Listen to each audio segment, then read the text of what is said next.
Éternel, je te bénis au nom de Jésus.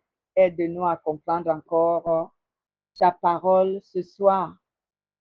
Qu'elle soit vraiment une source de connaissance et de bénédiction pour nous, parce qu'on a besoin de connaître ta volonté et la vérité qui vient de ta volonté afin de nous conformer à cette parole pour nous préparer à l'enlèvement de ton Église, car c'est le plus important de ce que tu nous recommandes à chercher et c'est ce que nous avons besoin. Aide-nous donc à ce que cette parole soit enracinée dans nos cœurs aujourd'hui, au nom de Jésus. Amen. Merci, bien-aimés. Ce soir, nous parlons de Jean, chapitre 11 au verset 17 à 27. Et le thème est intitulé Jésus est la résurrection et la vie. Jésus est la résurrection et la vie. Déjà, que veut dire ce thème? Jésus est la résurrection et la vie. Faisons d'abord la lecture, bien-aimés, de notre texte d'étude, Jean 11, 17, 27. Jésus étant arrivé, trouva que Lazare était déjà depuis 4 jours dans le sépulcre. Et comme Béthanie était près de Jérusalem, à 15 stades environ, beaucoup de Juifs étaient venus vers Marthe et Marie, pour les consoler de la mort de leur frère. Lorsque Marthe apprit que Jésus arrivait, elle alla au-devant de lui, tandis que Marie se tenait assise à la maison. Marthe dit à Jésus, Seigneur, si tu eusses été ici, mon frère ne serait pas mort. Et maintenant même, je sais que tout ça que tu demanderas à Dieu, Dieu te l'accordera. Jésus lui dit, ton frère ressuscitera. Je sais, lui répondit Marthe. Il ressuscitera à la résurrection au dernier jour. Jésus lui dit, je suis la résurrection et la vie. Celui qui croit en moi vivra, quand même il sera mort. Et quiconque vit et croit en moi ne mourra jamais. Vois-tu cela? Elle lui dit oui, Seigneur, je crois que tu es le Christ, le Fils de Dieu, qui devait venir dans le monde. Amen. Amen.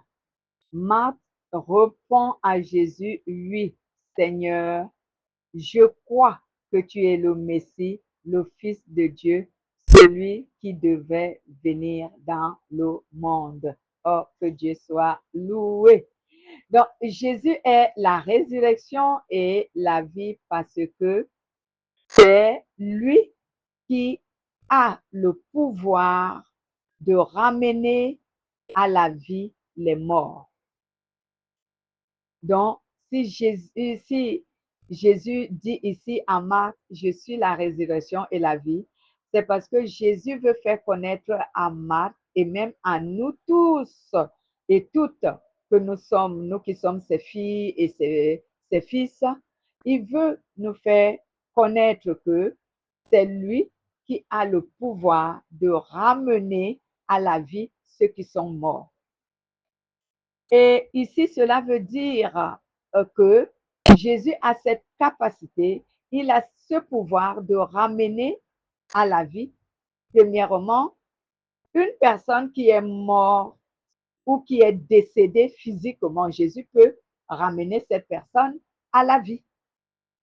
Même si tu meurs physiquement, Jésus a le pouvoir de te ramener à la vie. Avant d'aller un peu plus loin, lisons d'abord, on va lire d'abord Jean chapitre 5, verset 21. Après, on lira Luc chapitre 7, verset 11 à 17. Lisons d'abord le livre de Jean. Jean 5.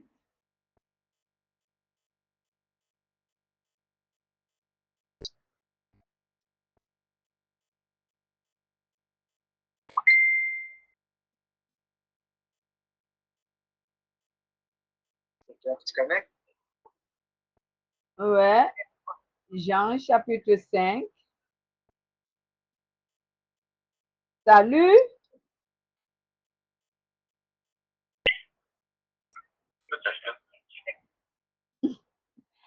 Salut Sylvain et Madame. Quel est le nom de Madame Sylvain? Juliane. Salut Juliane. Et dans l'auto, là, on a piégé d'un piton, on n'aurait pas produit. Ah d'accord, vous êtes dans l'auto. Ah, ouais. Salut, salut à vous.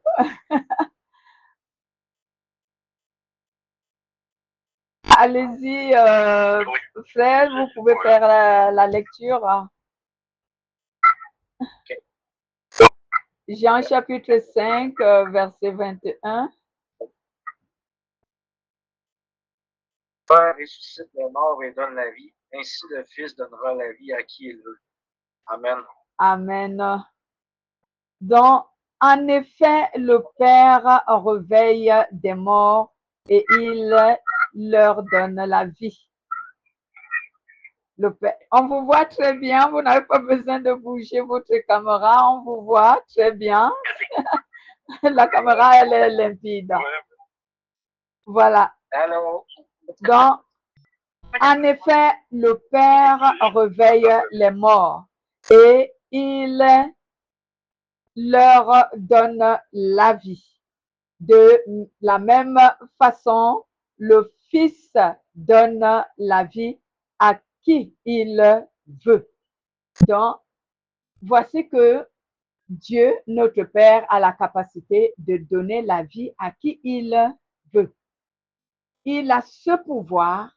Si tu meurs physiquement et qu'il veut te ramener à la vie, il a cette possibilité parce que la vie, c'est lui. La vie, c'est lui. On ne peut même pas tout simplement dire que Dieu possède la vie. Non, mais on dit Dieu lui-même, il est la vie. Parce que lorsqu'on observe quand il nous a soufflé, je fais allusion à Adam et Ève, lorsqu'il a soufflé Adam et Ève un souffle vital dans les narines, alors ceci montre que c'est lui qui est la vie. Donc, s'il veut te prêter cette vie, même quand bien même tu es décédé physiquement, il veut te prêter cette vie pour que tu reviennes à la vie. Il a cette possibilité. Le souffle de vie lui appartient. Donc, même physiquement, si tu es décédé et que Jésus veut que tu reviennes à la vie, tu vas revenir à la vie. Souvent, on a l'habitude de limiter le Seigneur. Supposons que quelqu'un est décédé et même qu'on l'a enterré. Et certaines personnes doutent que cela est possible, que Jésus ramène une personne décédée ensevelie à la vie. Et pourtant, la Bible nous témoigne dans le livre de Matthieu que Jésus, lorsqu'il est entré dans le séjour des morts, à sa résurrection, les morts se sont ressuscités et les gens les ont vus. Cela se trouve dans Matthieu. Si je ne me trompe pas, on cherchera. Je ne me suis pas préparée à ce verset, mais cela se trouve dans le livre de Matthieu lorsque vous regardez lors de la résurrection de notre Seigneur Jésus-Christ. La Bible déclare que il y a eu des résurrections. On a vu les gens qui ont retrouvé la vie, qui sont revenus à la vie, j'aimerais dire, qui sont revenus à la vie après que Jésus soit ressuscité. Ces gens-là sont revenus à la vie et beaucoup les ont vus. Ce sont des témoignages que nous connaissons de notre Seigneur Jésus-Christ. Lors de sa résurrection, certaines personnes sont revenues à la vie. Les gens ont vu ces personnes revenir à la vie. Donc, même si tu meurs physiquement, si Jésus veut que tu reviennes à la vie, tu reviendras à la vie. tu reviendras à la vie. Donc, cela ne dépasse pas Jésus de ramener une personne à la vie. Il peut le faire s'il le veut. Il peut ramener à la vie même quelqu'un, une personne qui est décédée physiquement. Jésus peut te ramener à la vie. Je pense que cela se trouve Matthieu 27 au verset 53, si je ne me trompe pas, vous allez vérifier. Voilà. Vous allez vérifier. Vous pouvez lire à partir du verset 52 jusqu'au verset 53. Vous allez trouver cela. Vous pouvez vérifier, faire si vous avez le temps de le faire là. Et plusieurs corps des saints qui étaient morts ressuscitèrent, Voilà. étant sortis ces deux groupes après la résurrection de Jésus. Ils entrèrent dans la ville sainte et apparurent à un grand nombre de personnes. Amen. Amen. Donc, ces gens-là étaient ensevelis depuis des années, mais à la résurrection de Jésus-Christ, ils sont revenus à la vie. On ne parle pas de revenir à la vie éternelle, on parle de la vie naturelle. Ils sont revenus parce que la Bible déclare ici que un bon nombre les a vus apparus, ils les ont apparus dans la ville. Donc, souvent, nous avons l'habitude donc de limiter le Seigneur parce que nous ne connaissons pas la puissance de la volonté du Seigneur. Nous ne connaissons pas sa puissance, nous limitons sa puissance. Alors, à ce moment, qu'est-ce qui se passe lorsque on nous dit que Jésus est capable de ressusciter quelqu'un? Tu te dis, bon, oui, il a ressuscité Lazare. Lazare a été enterré peut-être, ça ne faisait que 4 jours, ça c'est possible. Il a ressuscité l'enfant de la veuve, le fils unique de la veuve. Lui, on allait l'enterrer. Bon, c'est pas grave, c'était à peine quelques jours. Mais quelqu'un qui est mort depuis des années, depuis un temps, c'est impossible que Jésus puisse le ramener. Non, non, non, non. Lorsque nous pensons comme ça, nous limitons Jésus. Et nous pensons de cette manière, nous limitons Jésus. Et il ne faut pas limiter Jésus. Parce qu'il est Dieu. S'il a pu souffler son souffle de vie dans les narines d'Adam et Ève pour que l'être humain ait la vie, ce n'est pas ramener une personne à la vie qui est morte depuis des années qui peut le dépasser. Je comprends souvent un peu le raisonnement de ces personnes. C'est parce que le corps qu'on appelle l'enveloppe humaine a souvent été enterré et détérioré. Alors, eux, ils se demandent comment cela est possible que si l'enveloppe humaine que nous appelons le corps est détériorée, comment cela est-il possible que Jésus puisse ramener une telle personne à la mort? Mais on a un exemple palpable ici. Ces personnes étaient mortes longtemps. On n'a pas défini le temps, mais ils étaient morts longtemps. Mais Jésus leur a trouvé un corps et dans ces corps, il a remis la vie. Et même quand on lit le livre d'Ézéchiel, je me souviens, l'une des prophéties d'Ézéchiel, il y avait un tas d'ossements qui étaient rassemblés et Dieu a demandé à Ézéchiel, fils de l'homme, est-ce qu'il est possible que ces ossements retrouvent la vie? Ézéchiel lui a dit, Seigneur, toi seul tu le sais. Et Dieu lui a dit donc, ordonne que ces ossements se rassemblent. Ils se sont rassemblés. Ordonne que la chair pousse sur ces ossements. La chair a poussé. Ordonne à ce que le souffle vital vienne sur ces ossements, sur ces corps inertes. Alors, le souffle de vie est revenu et toute une armée s'est levée. Donc, peu importe la mort, Jésus est capable de ramener un être humain à la vie, même s'il est décédé physiquement, ça fait des années. Voilà. Il a ce pouvoir. Lisons également, on a promis lire Luc 7, 11, 17. Luc 7, 11, 17. Je glorifie Jésus parce que lui seul a ce pouvoir et je rends toute la gloire à Dieu de ce qu'il a ce pouvoir. Ouais. Luc chapitre 7, verset 11 à 17. Le jour suivant, Jésus alla dans une ville appelée Nain. Ses disciples et une grande foule faisaient route avec lui. Ouais. Lorsqu'il fut près de la porte de la ville, voici, on portait en terre un mort, fils unique de sa mère, qui était veuve. Il y avait avec elle beaucoup de gens de la ville. Le Seigneur, l'ayant vue, fut ému de compassion pour elle. Et il lui dit, ne pleure pas. Il s'approcha et toucha le cercueil. Ceux qui le portaient s'arrêtèrent. Il dit, jeune homme, je te le dis, lève-toi. Et le mort s'assit et se mit à parler. Jésus le rendit à sa mère. Tous furent saisis de crainte et ils glorifiaient Dieu, disant, un grand prophète apparut parmi nous, et Dieu a visité son peuple. Cette parole sur Jésus se répandit dans toute la Judée et dans tout le pays d'alentour.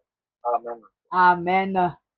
Oui, et la nouvelle apparut, la nouvelle fut publiée dans toute la Judée et aux environs.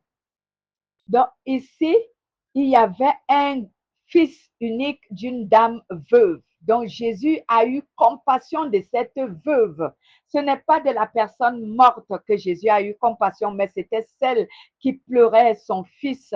Jésus a eu compassion d'elle et Jésus a ramené à la vie son enfant qui était décédé. Il lui a redonné la vie. Bien-aimé, on doit savoir que si tu as le Christ en toi, tu peux aussi le faire.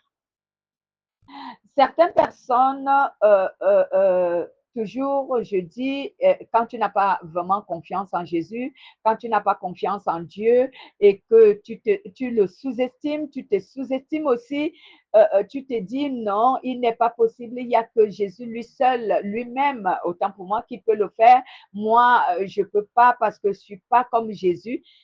Si tu as l'esprit de Jésus, tu peux ramener un mort à la vie. Le prophète Élie l'a fait. Il a ramené les morts à la vie.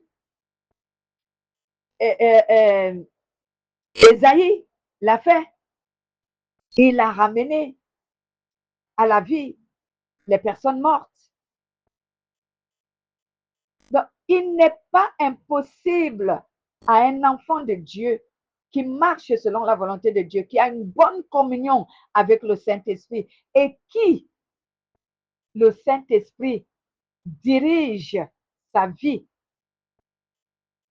Il n'est pas exclu que cet enfant de Dieu puisse aussi accomplir les mêmes choses que Dieu a accomplies. Jésus nous a dit dans Jean chapitre 14 au verset 12 que je m'en vais au Père et vous êtes capables d'accomplir les choses que moi aussi j'ai accomplies et vous pouvez accomplir même de plus meilleures que ce que moi j'ai fait.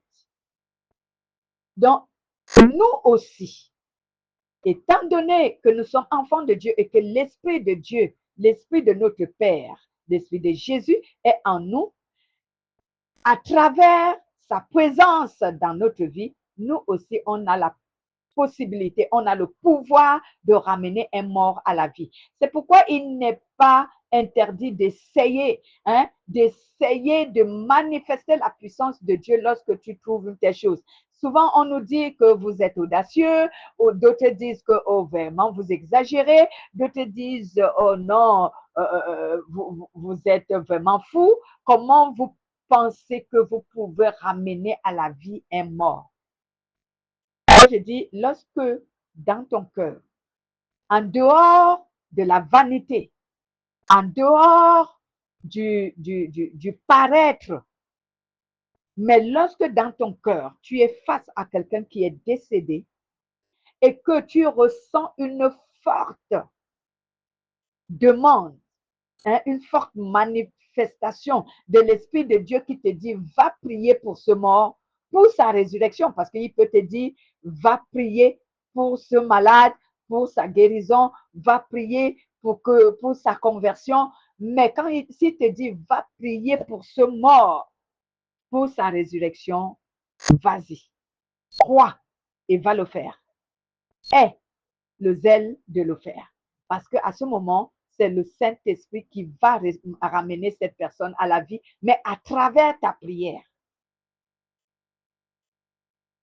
Arrêtons d'avoir aussi peur, parce que beaucoup ont peur, mais beaucoup agissent aussi par vanité. C'est ce que je dis, si c'est par vanité, il faut faire attention. C'est comme aujourd'hui. Le Saint-Esprit nous a enseigné sur certaines personnes qui accomplissent des choses par vanité et ils attribuent leurs actes à Dieu. Là, c'est autre chose. Mais lorsque c'est le Saint-Esprit qui t'inspire dans ton cœur, tu sens une forte pression de la manifestation du Saint-Esprit qui te dit, va prier pour ce mort. Lève-toi et va prier. Et quelque chose va se passer. Parce que ce n'est pas toi qui agiras, mais c'est celui qui te dit, va faire, le Saint-Esprit, qui le fera. Et il va ramener cette personne à la vie. Mais il ne faudrait pas que ton cœur soit motivé par la motivation de ton cœur ne doit pas être une vanité ou alors une envie de paraître être celui qui peut ramener quelqu'un à la vie. Non. Ça doit tout simplement être que tu te soumets à la demande du Père, à la demande du Saint-Esprit. Voilà. Donc, nous aussi, nous avons ce pouvoir. Jésus nous l'a donné. Et ce pouvoir, nous le voyons souvent, nous le confessons très souvent dans Luc chapitre 10 au verset 19, lorsqu'il dit, je vous ai donné le pouvoir de marcher sur les serpents et sur les scorpions et sur toute puissance de l'ennemi et rien ne pourra vous nuire. Alors voilà cette puissance. Nous voyons également ici que de même que Jésus peut ramener à la vie une personne décédée autant pour moi physiquement, de même Jésus peut ramener à la vie celui qui est mort spirituellement. Cela veut dire quoi? Cela veut dire que Jésus peut réconcilier les êtres humains avec Dieu. Parce que ramener une personne à la vie, une personne qui est morte spirituellement, la mort spirituelle est une séparation entre l'homme et son créateur. Donc, c'est ce qu'on appelle la mort spirituelle. En d'autres termes, la mort spirituelle, c'est l'absence du Saint-Esprit dans l'esprit de l'être humain. Mais pour que tu reviennes à la vie, alors le Seigneur Jésus-Christ a donné ce moyen que nous appelons la conversion, la repentance. Cela te permet de te réconcilier avec Dieu afin de recevoir son esprit et pour retrouver la vie. Donc ici, on parle donc de la mort spirituelle. Pour que Jésus ramène une personne qui est morte spirituellement en vie, cela se manifeste dans le sens de réconcilier cette personne avec Dieu à travers la repentance et la conversion en Jésus afin que ce dernier reçoive l'Esprit Saint qui donne la vie. Parce que c'est la présence de l'Esprit Saint dans l'esprit d'un être humain qui certifie que cette personne est vivante spirituellement. J'insiste, spirituellement. Je ne dis pas physiquement seulement, je dis spirituellement. Parce qu'il y a les morts spirituels, mais qui sont vivants. Naturellement, ils sont vivants. Mais ils sont morts. Pourquoi? Parce que le Saint-Esprit n'est pas en eux. Donc, pour retrouver la vie spirituelle perdue à cause du péché, il faut donc que tu sois réconcilié avec Dieu. Et cette réconciliation passe par la véritable repentance qui produit la conversion. Voilà. Donc, Jésus a également ce pouvoir. Pourquoi? Parce que c'est lui qui a justifié l'humanité. Et la justification que Jésus a donnée à l'humanité ramène les êtres humains à la vie. C'est pourquoi Romains chapitre 3 au verset 23 à 24 nous dit, nous étions tous morts, mais Jésus nous a ramenés à la vie par grâce. Nous pouvons lire en Romains 3, 23 à 24. Romains, chapitre 3, verset 23 à 24.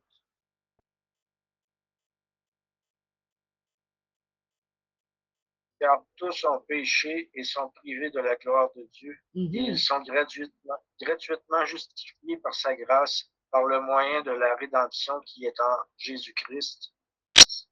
Amen. Amen. Tous ont péché et tous sont privés de la gloire de Dieu.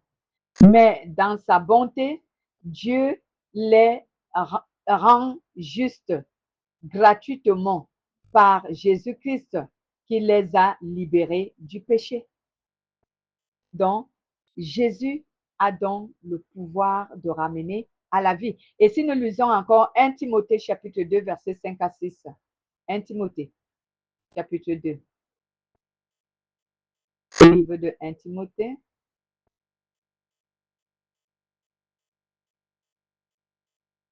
Chapitre 2, au verset 5 à 6.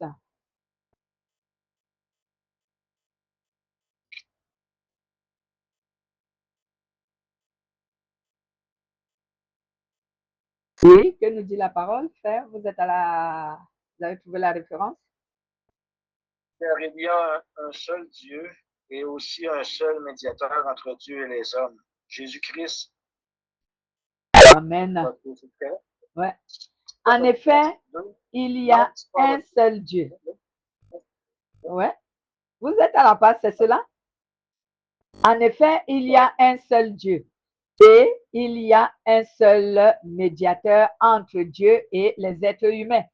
C'est un être humain, le Christ Jésus, qui a donné sa vie pour libérer tous les êtres humains. C'est là le témoignage que le Christ a donné au moment fixé par Dieu. C'est ma version. Parole de vie. Voilà. C'est-tu la même chose quand il va y avoir l'enlèvement, que les morts vont sortir de la terre, là, puis vont être élevés? Là? C'est-tu la même résurrection? Parce que là, les gens, ça ne veut pas dire nécessairement qu'ils vont parler. Là. Ils vont être. Ils vont faire. On dit que les morts vont sortir puis ils vont monter vers le ciel, mais c'est-tu la même chose? Oui, il y a si je peux énumérer et répondre à la question donc vous venez de poser, je peux dire qu'il y a 3 types de résurrection. 3 types de résurrection. J'ai commencé par la première, lorsque une personne meurt physiquement, donc la personne décède physiquement, Jésus est capable de ramener naturellement et physiquement cette personne à la vie. C'est une résurrection, l'une de ces résurrections. La deuxième résurrection, c'est une personne qui est vivante, mais qui n'a pas l'Esprit de Dieu en lui. Et lorsque cette personne croit en Jésus et se convertit en recevant le Saint-Esprit, cette personne retrouve la vie. Mais cette fois-ci, ce n'est pas la vie physique seulement, mais c'est la vie spirituelle. La présence du Saint-Esprit en l'être humain constitue la vie spirituelle. Deuxième résurrection parmi ces 3. La troisième résurrection, c'est maintenant la dernière résurrection dont on attribue à la vie éternelle. Voilà. Donc, il y a ces 3 types de résurrections. Le Seigneur Jésus a la capacité de donner toutes ces résurrections aux êtres humains. Donc, vous avez précipité. Je devais parler de la dernière résurrection, mais on en a déjà parlé parce que vous avez précipité avec votre question. Donc, le Seigneur Jésus a donc 7 capacité, ce pouvoir de donner même l'éternité à une personne. Il a ce pouvoir. C'est pour cela que la Bible dit que tout pouvoir m'a été donné. Jésus le confesse. Il le dit, tout pouvoir m'a été donné.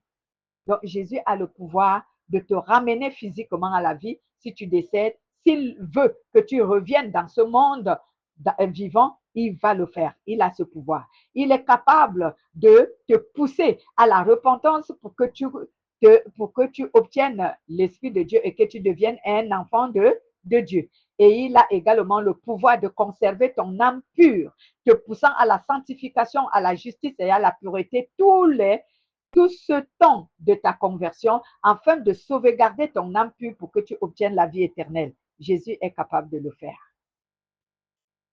Il est capable de faire tout cela. Donc, qu'est-ce que ce message veut nous dire?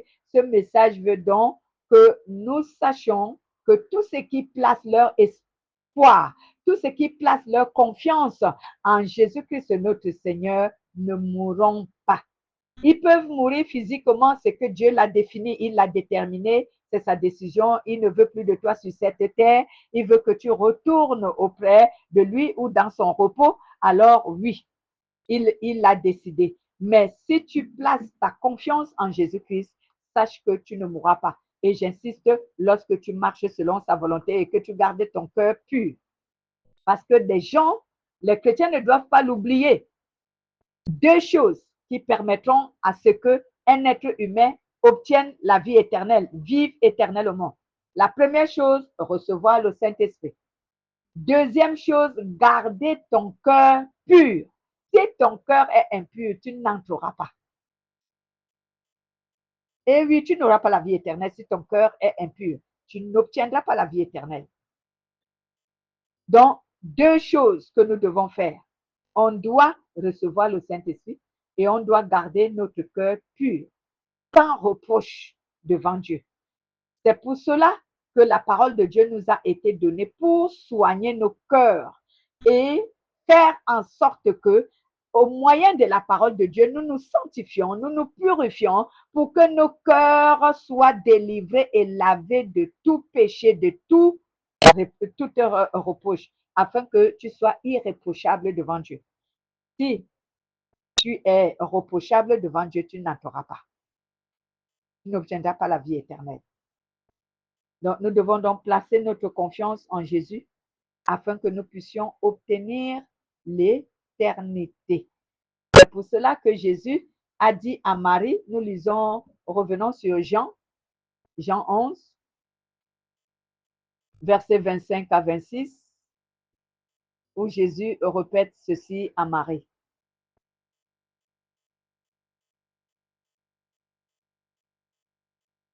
Versets 25 à 26.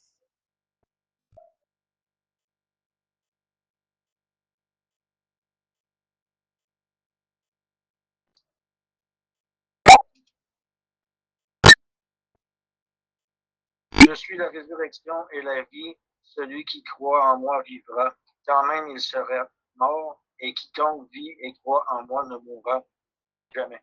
Amen. Amen. Jésus lui dit, celui qui relève de la mort, c'est moi. La vie, c'est moi. Celui qui croit en moi aura la vie, même s'il meurt. Et tous ceux qui vivent et qui croient en moi ne mourront jamais. Est-ce que tu crois en cela? Et nous connaissons la réponse de Marc. Elle a dit, oui Seigneur, je crois en cela. Voilà, c'est là notre enseignement d'aujourd'hui. Est-ce que il y aurait d'autres questions? Ça me fait moins peur quand on va ressusciter. Oh, mon frère, il faut je dis souvent à ceux qui sont avec moi, nous sommes en guerre. Et la Bible dit que depuis le temps de Jean-Baptiste, le royaume de Dieu est forcé. Et ce sont ceux qui se font violence qui vont s'en accaparer. Alors, nous sommes en guerre. Nous sommes en guerre contre qui? Contre un seul ennemi, un seul adversaire. Et celui-là, c'est qui? C'est le péché. Alors, si tu sais que tu as un seul ennemi, un seul adversaire, c'est le péché, si c'est cet ennemi que tu luttes contre lui, tu obtiendras forcément le royaume de Dieu. Ça, j'en suis sûr. Mais si tu te disperses à lutter contre les X, contre Y, cela veut dire tu luttes contre les humains parce qu'un humain t'aurait fait du mal, tu l'en veux, tu veux te venger, ou tu luttes contre les démons, tu passes tout ton temps à chasser les démons, à les envoyer le feu. Je ne suis pas contre ceux qui font ça, hein. Mais pour ma part, lorsque je prie, disons que je prie 1 heure, je prends au moins 50 minutes à louer Dieu, à l'adorer, à parler avec Dieu et 10 minutes pour dire à Satan, tu n'as pas de place dans ma vie. Donc, je ne vais pas perdre tout mon temps à lutter contre Satan. Qu'est-ce que j'en ai à foutre avec lui? Je prends, si j'ai 1 heure de prière, 50 minutes sont pour louer Dieu, adorer Dieu, vanter les mérites de Dieu, faire la reconnaissance, élever Dieu au plus haut sommet de mon existence. Je prends 5 minutes ou bien 5 pour dire à Satan, tu sors de ma vie. Et toute œuvre que tu as conçue contre moi, au nom de Jésus, je la détruis. Et je te signale que tu n'as aucune autorité ni aucun pouvoir sur moi tant que Jésus est vivant. Et il vit en moi par la présence de son Esprit Saint. Donc, tu ne peux rien contre moi. Je sais que tu peux influencer ma vie. Je sais que tu peux me faire souffrir. Oui, ça, tu as le pouvoir parce que Dieu te le permet. Et même, je te dirais que Dieu te le permet parce qu'il veut et qu'il a une bonne raison. Et pour moi, je cherche à savoir pourquoi Dieu te permet de m'offenser et de me faire du mal. Si je trouve la raison, tu n'as plus de pouvoir. Tout ce que tu fais ne me fera rien du tout. Oui, donc je prends quelques petites 10 minutes pour le faire. Mais les chrétiens font l'inverse. Ils ont peut-être 1 heure du temps de prière.